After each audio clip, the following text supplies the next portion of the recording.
रोजगार खत्म कर दिए, पूरे देश में इन्होंने निजीकरण कर दिया। और ये कहते हैं उन्हें कोरोना वारियर, और उसके बाद इन पर लाठीचार्ज करा जाता है। आज स्थिति ये है कि किसान भी परेशान है, मजदूर भी परेशान है, और तो और शिक्षक भी परेशान है। बीजेपी सरकार आई है, अब देख लीजिए भ्रष्टाचार चरम सीमा पर पहुंच गया है। इंजन की सरकार डबल मार मार रही है। तो हर जाति, हर धर्म, हर क्षेत्र का वोट मिला तभी 300 सीटें आई थी। इन्होंने हर एक के साथ अन्याय करने का काम करा है।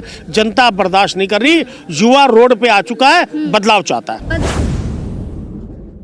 नमस्कार दोस्तों, मैं प्रिया त्यागी और इस वक्त हम रामलीला ग्राउंड के बाहर खड़े हुए हैं और यहाँ पर जो बदलाव यात्रा निकाली जा रही है राष्ट्रीय लोक दल की तरफ से निकाली जा रही है। आप सभी को पता है कि सपा और राष्ट्रीय लोक दल का गठबंधन हो चुका है, तो ये बदलाव यात्रा कितना बदलाव लाती है लोगों के बीच में, तो ये देखने वाली बात होगी। और यहाँ पर जो विजुअल्स मैं कैमरा पर्सन से कहना चाहूँगी कि वो दिखाएं कि यहाँ पर लगातार कविनगर से जो गाड़ियाँ हैं उसके द्वारा यहाँ पर बदलाव यात्रा निकाली जा रही है। यात्रा एक तरीके से निकाली जा रही है, तो इन सारी चीज़ों का कितना असर पड़ेगा आने वाले चुनाव?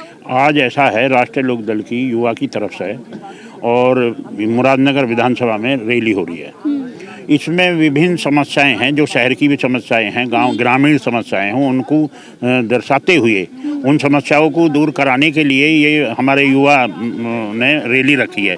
और ये पूरी गाजियाबाद की जितनी कॉलोनी लगती हैं मुरादनगर विधानसभा में, उनमें सब में होते हुए प्रचार करते हुए जाएगी। क्या लगता है इन सारी चीज़ों का कितना असर होने वाला उत्तर प्रदेश चुनाव? देखिए, आज स्थिति ये है कि राष्ट्रीय लोकदल और समाजवादी का गठबंधन है, और गठबंधन से आज भारतीय जनता पार्टी डरी हुई है। वो इतनी डरी हुई है कि गठबंधन की सरकार जो है उत्तर प्रदेश में बनने जा रही है। और वो रैलियाँ जो देख रहे हैं हमारी, और भारतीय जनता पार्टी देख रही है कि भाई जो गठबंधन की रैली हो रही है उससे वो त्रस्त है। हाँ, भारतीय जनता पार्टी जो है अब परेशान है, और ये चाहती है कि भाई हमारी रैली ना हो। वो ये कोशिश ये करती है और अपने आप रैली करने चाहती है, जबकि कोविड चल रहा है। अगर कोविड पे और चुनाव आयोग कोई निर्णय लेता है या सरकार निर्णय लेती है तो वो सभी को मान्य होगा। वो हाँ। अच्छा, हम राष्ट्रीय लोक दल और जैसे सपा का गठबंधन है, तो क्या लगता है सपा कितने सीटों पर चुनाव लड़ेगी इस बार? देखिए, हम गठबंधन 403 सीट पर चुनाव लड़ रहा और हम सभी सीटों पर चुनाव लड़ रहे हैं। लोकदल समाजवादी गठबंधन 403 सीट पर चुनाव लड़ रहा है, और 403 में से हम 350 सीट जीत रहे हैं। 350 सीट हम जीत रहे हैं गठबंधन। अच्छा, क्या लगता है, जैसे मुख्यमंत्री तो अखिलेश यादव भी रहे थे पहले, तो इस बार नया चेहरा रहेगा, रालोद से चेहरा हो सकता है क्या? ये तो पार्टी के सब लोग तय करेंगे। ये तो हाईकमान का काम है, कौन क्या रहेगा, किसकी क्या भागीदारी रहेगी, ये हम नहीं तय कर सकते। ये तो हाईकमान तय करेगा, और जो भी निर्णय लेगा वो सबको समझ मान्य है, वो उसमें कोई दिक्कत नहीं। तो क्या लगता है इस बार कौन कौन से मुद्दे अहम रहने वाले यूपी चुनाव में? देखो, मुद्दे तो बहुत हैं। जब से भारतीय जनता पार्टी आई है प्रदेश में, देश में बेरोजगारी का मुद्दा है, बेरोजगारी है, किसान की समस्या है, और विधवाओं को पेंशनें जो दी जा रही थी पिछली सरकार में वो बंद कर दी गई हैं। बिजली के बिल जस्ट डबल हो गए हैं। आप देखिए, पड़ोस में हमारा जो प्रदेश है, हरियाणा प्रदेश है, उसमें बिजली का जो रेट है और यहाँ के रेट में कितना फ़र्क है, प्रति यूनिट जो उसका फ़र्क है। तो ऐसा भेदभाव क्यों किया जा रहा है? एक प्रदेश में दूसरे रेट और हमारे इसमें दूसरे रेट। बिजली, पानी, सड़क, नाली, खड़ंजे, कितनी विकास का काम तो कर रहे हैं लोगों के लिए। विकास किसको कह रहे हैं?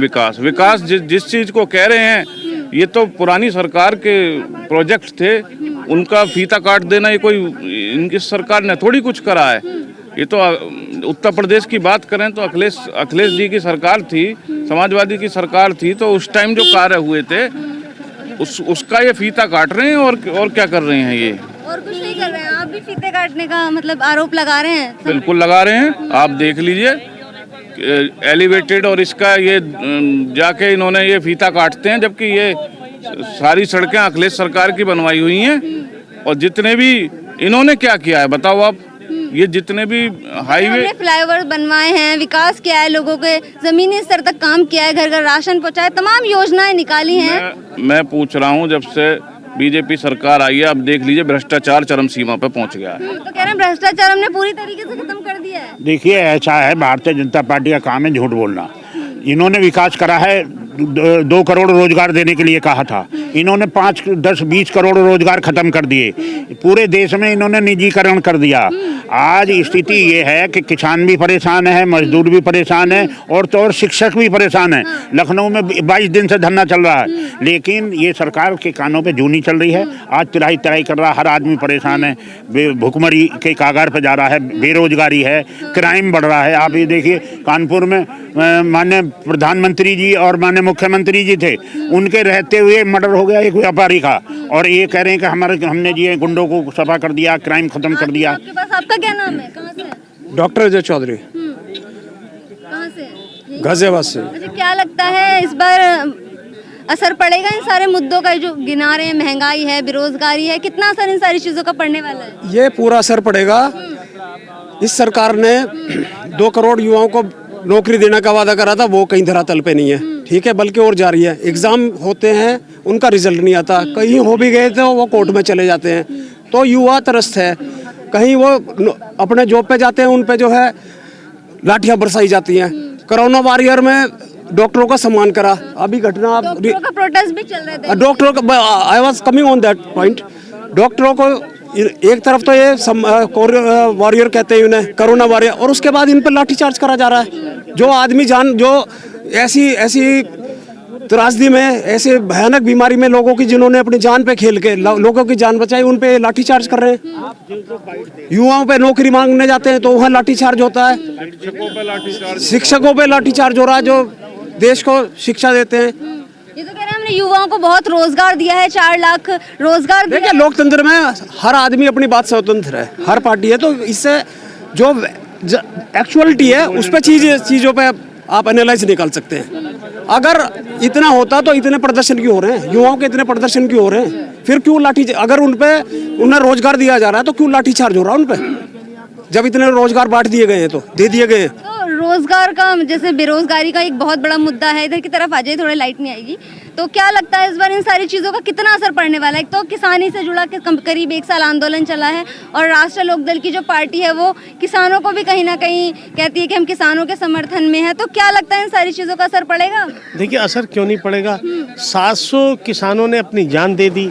700 किसानों की जान जाने के बाद आप जागे, माने प्रधानमंत्री जी को उनके कैबिनेट के लोग उनको गुमराह करते रहे, वो कहते रहे इस कानून में कुछ काला ही नहीं। जब काला नहीं था तो माने प्रधानमंत्री जी को क्यों कानून वापस लेना पड़ा, और वो भी 700 किसानों की। हम कुछ किसानों को नहीं मना पाए। देखिए, कुछ किसान क्या इतने दिन घर बार छोड़ के हम 2 घंटे घर ना जाएं, घर वाले रात को ढूंढते रहते हैं कहाँ चले गए। 14 महीने ठंड में, बारिश में, आंधी में, तूफान में किसान रोड पे पड़ा रहा।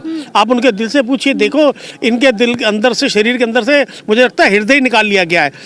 700 किसानों के मरने पर किसी बीजेपी के नेता के आंखों में आपने आंसू देखा हो? किसी नेता को आपने किसी के घर में जाके संवेदना प्रकट करते हुए देखा हो? आपने किसी सदन में 2 मिनट का मौन देखा हो? आप इस तरीके का अत्याचार करेंगे और कहेंगे हम किसानों के हित की बात कर रहे हैं। किसानों को बरगलाया विपक्ष ने, हम तो अच्छा कानून लेके देखिए, ऐसा बरगलाया ये है, 50 किलो का खाद का कट्टा आपने 45 किलो का कर दिया। किसान के ट्यूबवेलों पे आपने बिजली के मीटर लगा दिए।